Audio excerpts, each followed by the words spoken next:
Hello বন্ধুরা, আজকে আমি রান্না করব মুরগির মাংস। কড়াই বসিয়ে নিয়েছি, তেল গরম হয়ে গেছে। শুকনো লঙ্কা ফোড়ন দিয়ে কুচনো পেঁয়াজ দিয়ে দিয়েছি আর অল্প নুন দিয়ে ভালো করে ভেজে নিব।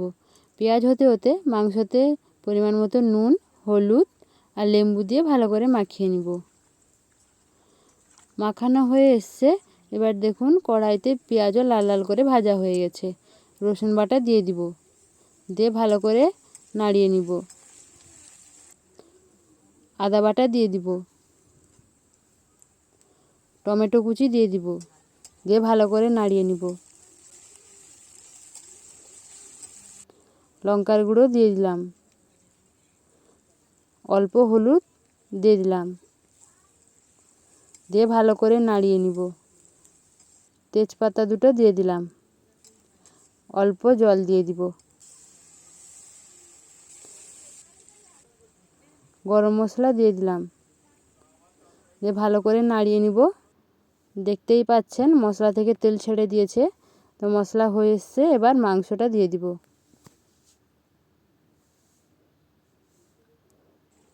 আলুও দিয়ে দিব, দিয়ে ভালো করে নাড়িয়ে নিব।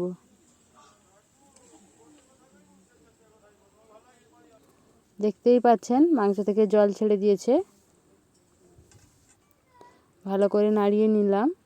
মাংস দেখলেই একটা কথা মনে পড়ে যায়, আমি যখন ছোট ছিলাম তখন মাংস 6 মাসে একবার হতো বা বছরে 3 বার হতো।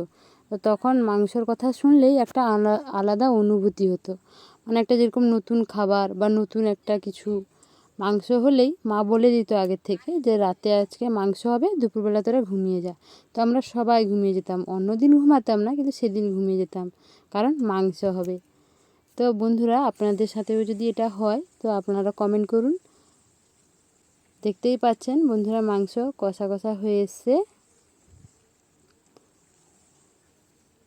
ভালো করে নাড়িয়ে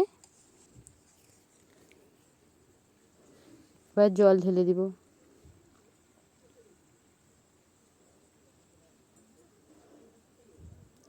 জল ঢেলে বন্ধুরা 10 মিনিট ফুটিয়ে নিব।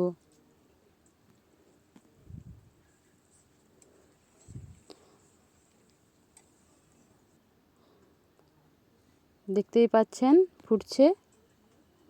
এবার গরম মশলা দিয়ে দিব, দিয়ে ভালো করে নাড়িয়ে দিয়ে নামিয়ে নিব। ভালো যদি লাগে বন্ধুরা লাইক, কমেন্ট, শেয়ার করুন আর সাবস্ক্রাইব করুন, দিয়ে গরম ভাতে পরিবেশন করুন। বাই।